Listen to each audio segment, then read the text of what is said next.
Hey, what's up? This is Big Rascals. This is our little bonus segment that we're doing where we're doing our writing exercises. Mm-hmm. We're exposing ourselves. Yep. We don't have a name for it yet. Literacy way. Besides just our bonus segment, but this time around, we all have written a little short story on an alien encounter. So, yeah, let's just get right into it. Derek volunteered to go first. Yep. I was afraid that I was going to have to go first, but thank goodness. No, I'll fall on that sword this time because, with all the sciences that we talked about, I felt so not smart enough to go. So I was like, oh no, I don't know what they have on the International Space Station to use. I got to do more research. So I have done a few drafts that I've scrapped, and I may be ad-libbing near the end here because I had an end in mind. Hopefully we get to it. But the prompt that we had for this one, and emphasis on short story, we had to try and contain it somewhat to a page or two or three. And the prompt that we had is an alien encounter, whether it be with an individual or a couple individuals. And I'll start. I try to just jump into mine. So, okay, here I go. Let's do this. One usually always talks of space with wonder in their eyes. Not Neil Harrison. Not this time, at least. Right now was the first time in his life he didn't want to be an astronaut. He had come to the International Space Station in a hurry with two other astronauts, Julia Bornstein and Larry Levy, to investigate the disappearance of the previous astronauts. They were gone without a word to HQ and their communication equipment badly damaged. Luckily, the International Space Station with all its automation could function properly in their absence for quite some time, but this was a mystery that needed to be cracked. Whatever happened up there did not want to be discovered by someone or something. Julia and Laria were now gone as well, and Neil was left in the silence of space, not knowing what happened. Glistening with sweat, shivering from chill and fear, Neil dug deep within himself to muster a modicum of courage and logic. Do I look for a weapon or a clue? He frantically thought. Just then, an ethereal vision in the fabric of reality, a soft bluish light appeared before him and came apart like a zipper to reveal a being unlike anything he had seen. It looked to have a human-like head, but seemingly covered in a featureless bone-like plate, from where the cheeks would be came rigid protrusions like oblong-shaped tusks. It had long arms and fingers, 7 of them, that somewhat resembled a gecko's foot.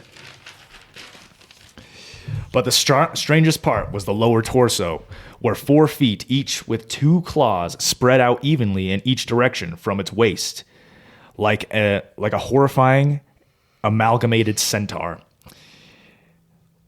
Weapon, definitely get a weapon, thought Neil, and he grabbed the first thing in his hands could find. Turned out to be a component from the damaged communication equipment. He smashed it right into the alien being's smooth head, and touching its skin and realizing, no damage by touching it, giving Neil an idea. Then suddenly, like ripples, light began flowing over its body. First red, then an in-between of yellow to blue and yellow again. It was quite mesmerizing, like the bioluminescence of deep sea life. It then put up its hands and slowly flapped like a slow-motion albatross, all the while blue lights pulsating across its body in a calm-like manner. I don't care if you know magic, Neil said, and he seized its arms and began... This is where I'm ad-libbing. All right. And began to try and harm the creature, to which it backed again with amazing speed that he did not expect, and began doing the same ritual.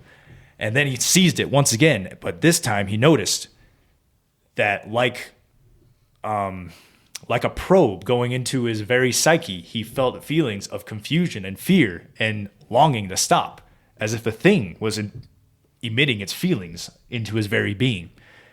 He was confused. What? And then he felt a feeling of, please don't hurt me, a pleading feeling probe into his mind once again. I'm not feeling this, said Neil. This is its feelings, it must be, he hypothesized. And then he got an approval, not from his own brain, but from the alien, it seemed. You're talking to me? The lights pulsated like a deep-sea squid over its body in warm, gentle colors, greens and yellows, as if nodding. Is this how you talk? Neil asked. Once again, approval seared through his very being. Where are my friends? Like chromatophores on a squid, on the face of the alien, showed the face of Julia, and then, changing once again to the face of Larry. You know them, Neil said. Where are they? Fear once again pulsed through Neil, but not his fear, the alien's fear. And then the pleading feeling probed into his very fibers again. Please come with me. I need you, was what it was saying. Why? To which, see, this is the part I'm having a hard time trying to write.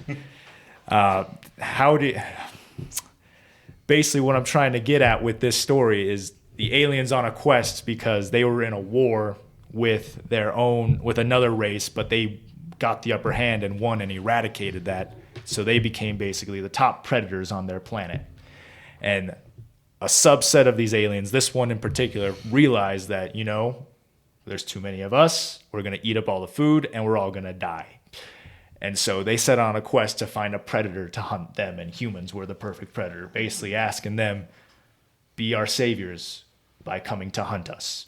And I didn't know how to write that and end it off, but it was supposed to be this great twist of like, you're not here to capture me, you're here to have me come and kill your kin to save your kin. And that's where all his friends were and everything. And yeah, it revealed that it had wormhole technology to get in there, but yeah. But I would love some feedback on that, man. And how I can improve that and how you would do it as well. But I would love to hear what you guys got. That's super creative, man. Yeah. Thanks. I like that. Thanks. Derek, you do amazing visuals. Like I could see everything you were describing. Oh, perfect. Just fantastic with that. Thanks. Did you imagine Eulamog's head? Because that's what I was envisioning was Eulamog's head. Yeah. From Magic the Gathering, one of the Eldrazi Titans. No, I love how like the alien seemed like just a big threat, but that was almost like a twist in itself that he wasn't there to harm. I couldn't fully flesh out its communication because it basically communicates its feelings through touch, but their long distance communications is like the bioluminescence of deep sea squid where they just flash and it ripples across them. Yeah. Yeah. No, that was sweet. Great. And your ad-libbing was great ad-libbing. pretty well done too, yeah. On the spot. Way to go. Well, I'm glad to have that off my chest. Now I'm going to enjoy your guys' work. Yeah. All right, now our segment's done. Let's go. No. I want to hear your guys' works.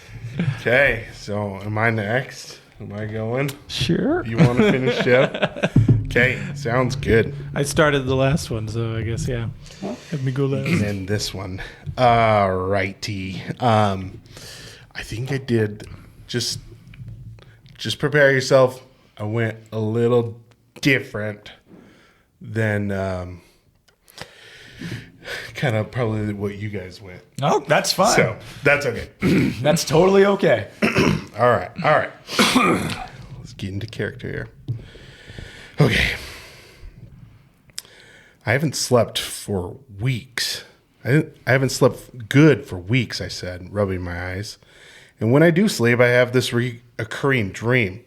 It's unsettling. I can't get it out of my head. I've read that hypnosis can help people forget certain things. That's why I'm here. I want to stop having this dream. What is this dream about? The doctor said, writing something down on her notepad. I take a deep breath. I can't really remember everything that happens in the dream. I do remember as I'm just about to fall asleep, or I could be asleep and dreaming already. It's hard to say. I get this feeling of the room closing in on me, and I can't move. It just keeps closing in slowly. Then my memory goes fuzzy. The next thing that happens is the most vivid, though. I see an owl. Interesting. An owl can symbolize wisdom or hidden knowledge. What does the owl do?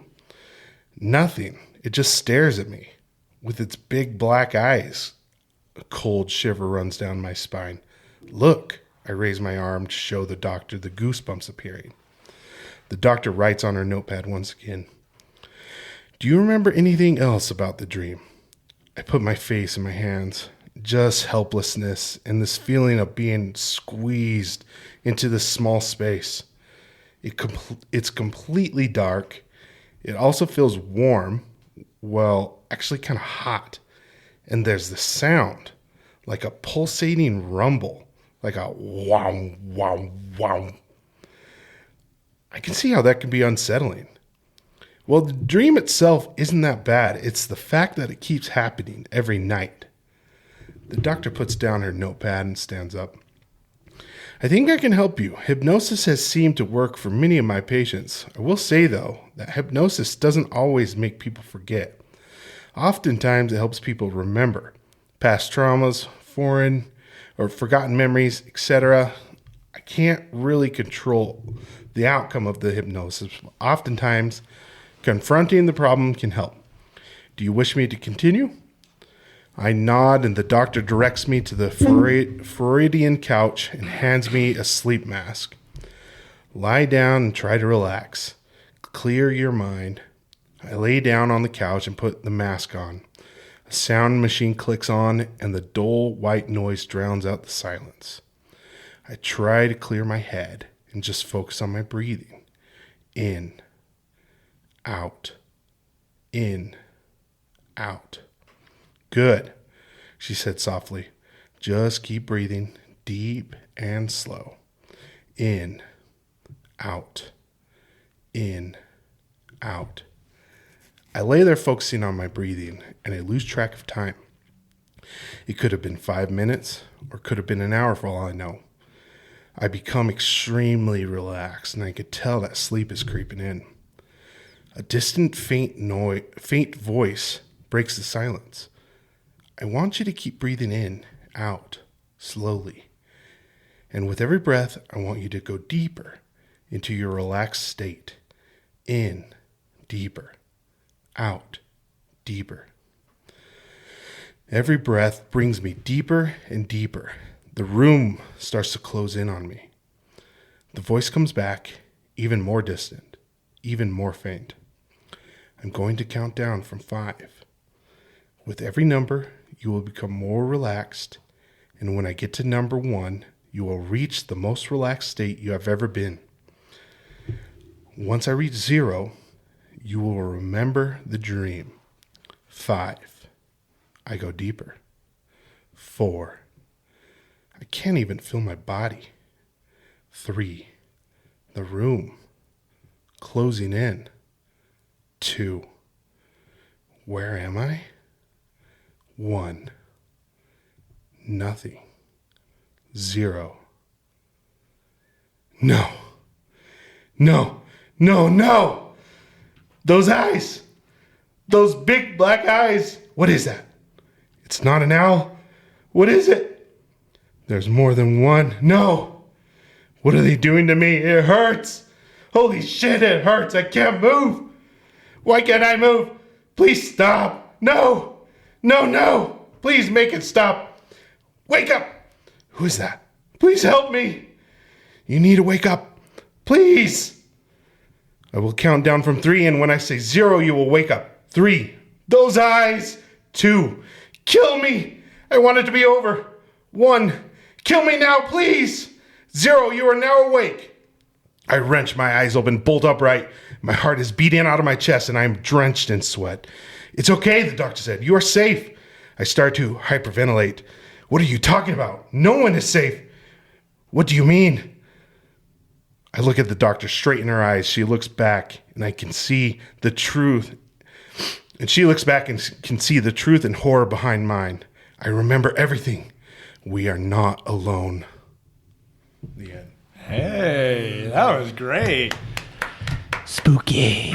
Yeah, you really had good intensity there. Oh, man. Great dialogue. That was really fantastic. That dialogue. was good dialogue. Yeah. Oh, man. And good flow to it, just between the two. Good job describing the aliens as little as possible. Yeah, I kind of went with like what our conversation was last time, with like less information, the better, and less like is scarier more in this case. Yeah, so that was good. I don't know. Nice. I was getting a little scared with all those eyes. Just spooky. Very reminiscent of the fourth kind. Yep. I did pull from the fourth kind, but also like personal experiences with my night terrors. So, yeah, those are pretty scary to witness. Yeah, I had fun. Yeah, I had fun writing. That's awesome. That was fun to listen to. Oh, good. Good job getting into it. Now, how does Bigfoot fit into this? It wasn't an owl, it was Bigfoot. It was Bigfoot the whole time. No, that was great. No, it's awesome. Easy, Jeff. We got to keep this at a limit. I'm sorry. All right. Awesome job, man. Thanks. Great job. Now, all right. Let's see if I can do this. Now, I picked the most complicated names in the world for me to pronounce. I went with such generic names. I'm sure you guys saw the inspiration from The Power of One with some of them. That was great. Yeah, I went with no names. Good on you. Even clever. Even more clever. Yeah. I'm pretty proud of the thought I put into this. I really went to some deep research of modern, like stuff that's going on with modern space stuff, modern space activity and space science, and then referencing a lot of historical characters as well, or certain names have a lot of meaning. So some for the viewers, see what you can catch. Let me know if you catch these things. It'd be really cool to see what people notice in this. But all right, let's begin. I can't see my text. All right. Boosters adjusted. Prepare to orient for melt. With all the switches flipped and the AI taking over, Cousteau braced himself, feeling the G-force increase as the Europa Challenger, the EC, changed orientation from its orbit to a vertical descent onto the surface of Jupiter's ice moon, Europa. The ship descended until the exhaust from the boosters began to melt the ice surface of the moon. The rotating detonation rocket engine, the RDRE, superheated the ice, instantly vaporized steam shooting high into Europa's thin atmosphere. The water vapor then immediately crystallized. Cousteau thought to himself this would have been a hot chocolate-worthy moment as he watched the feed, if it were possible to have a drink on the alien ice moon surface. The EC balanced over the melt zone, with the AI system monitoring the position using a triangulation between the Europa Clipper satellite and the Europa space station in geostationary orbit around the moon. A voice sounded through the ship. Cousteau, everything seems to be good on our end. 10 more minutes and the ice layer will be breached. Commander Chamu called over the radio. Cousteau, what is your status? Are you holding up? Cousteau pressed his communication button. All's well on my end. The EC is holding together, and James has the EC triangulation and balance. A robotic voice reminiscent of HAL 3000 sounded through the ship. Yes, Cousteau, what can I help you with? James Cameron, the mission's AI, responded. I am talking about you, not to you, James. Pipe down. Okay, I can be better about only responding when you, both Shimu and Cousteau shouted, James, shut up, at the same time. Shimu's voice sounded through the ship again. In 5 minutes, I will give you the go-ahead for further descent. The EC's outer door depressurized, and Cousteau, in the specialized Europa dive suit, became the first human to set foot on the moon's icy surface. I'm on the surface, Cousteau called out. He could hear the Europa crew cheering from the other end of the communicator. Shimu's voice sounded over the cheering. We are glad you are not Jack Frost, Cousteau. After I have given the mission briefing for the broadcast, you will describe your surroundings. Shimu's voice went from commanding to bright and kind in an instant. We are landing on the surface of the moon to confirm and research the findings of the Europa Clipper satellite that was sent here back in 2024. The satellite proceeded to make scans of Europa's subsurface just beneath the ice as it made passes around Jupiter. The findings indicated high probability of life form activity underneath the ice barrier. We have just created a hole in the ice, and our brave diver pilot, Jacques Cousteau, will now perform the first dive on an alien world to mount sensors which will give us more data in hopes of finding alien life. Cousteau, can you hear me? Please describe what you are seeing on Europa's surface.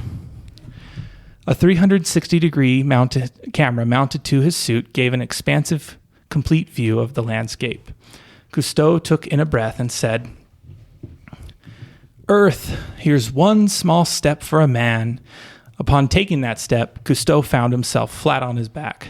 With a groan, he rose and continued, and one giant slip for mankind. Cousteau took shuffling steps as he progressed towards the hole. The surface is beautiful. There are blues and greens mixed through the ice. There are still crystals falling from the sky from all the steam generated by the ship's boosters. I'm approaching the hole, and upon reaching it, we'll place anchors along the edge. The ship has a winch, which will assist with my descent into the ice to mount sensors and will pull me back out when needed. Cousteau controlled his breathing as he sat along the edge, looking into the mile-deep hole. A light at the anchor of the equipment line lit up. Europa Station, I am go for plunge. Equipment has reached the bottom. Shimu responded, Go for plunge. We will reestablish communication when you plant the extender at the bottom.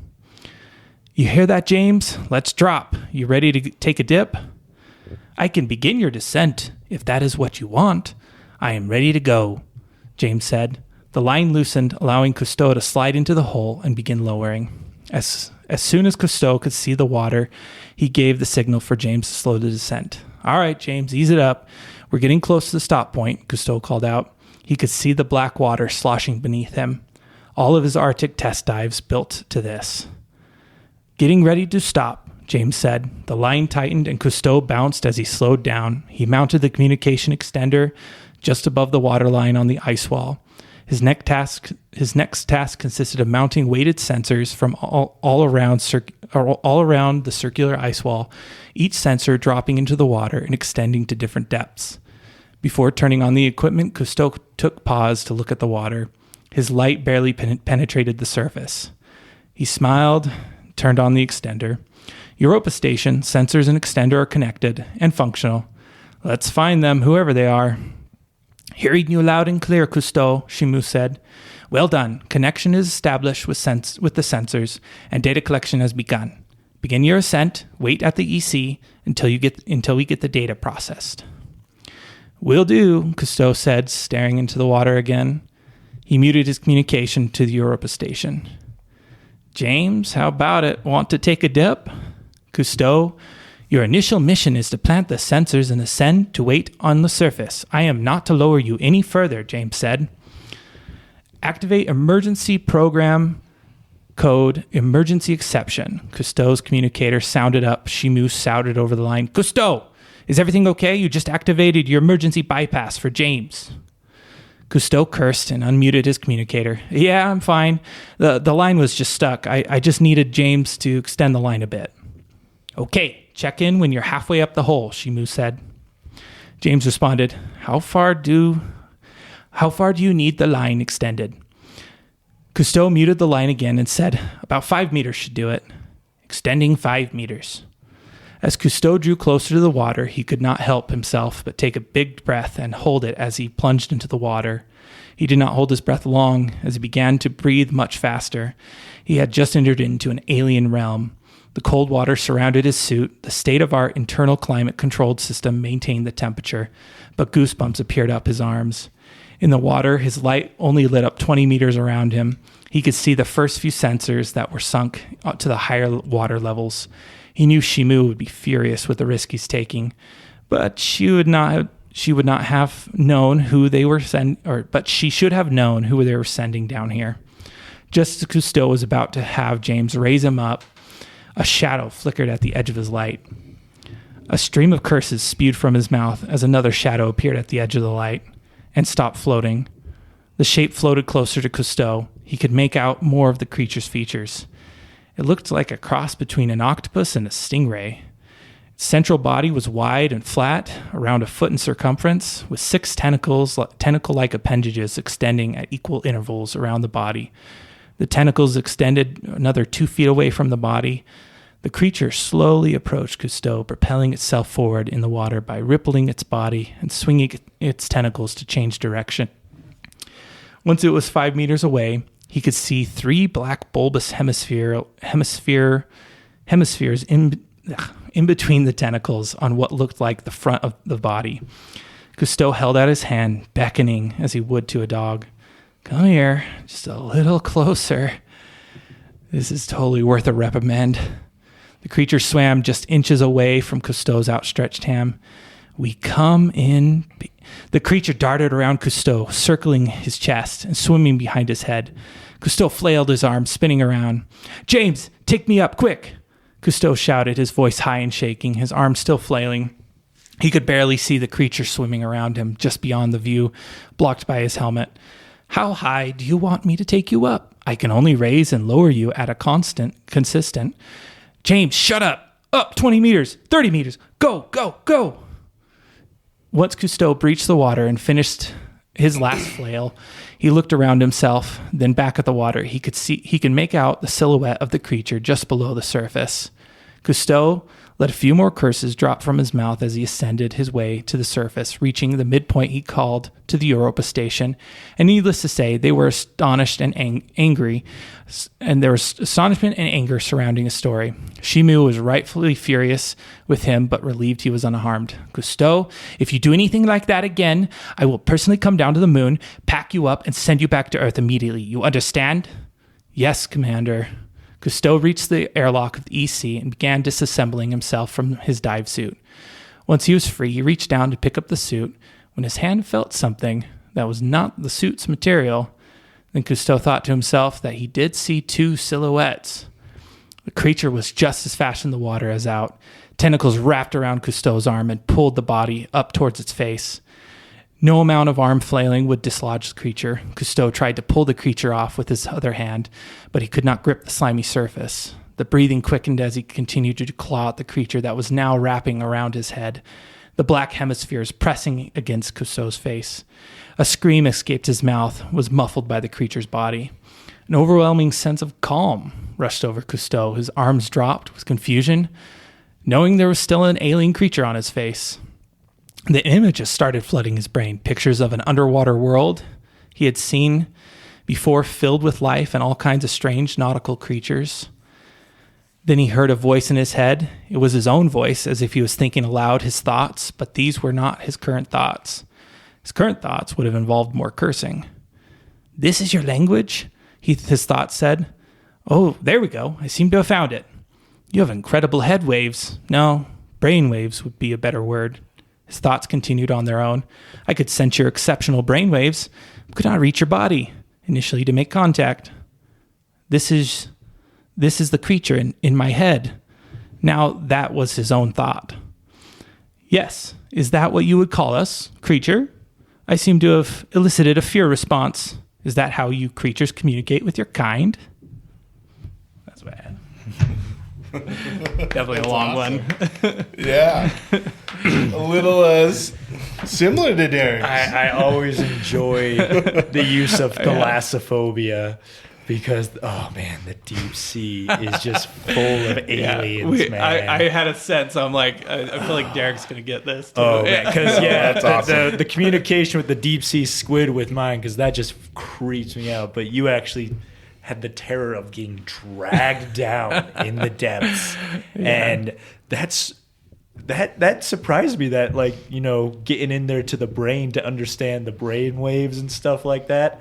I liked that because I did have an idea for a species in one of my stories. I called them mind stealers, where they had tentacles. They'd climb up on humans, just stick it in their ears, but they weren't that intelligent. They would just then take over their body and walk around like zombies. Nice. And become an NPC to be defeated. But so you had it way more fleshed out and interesting. That was good.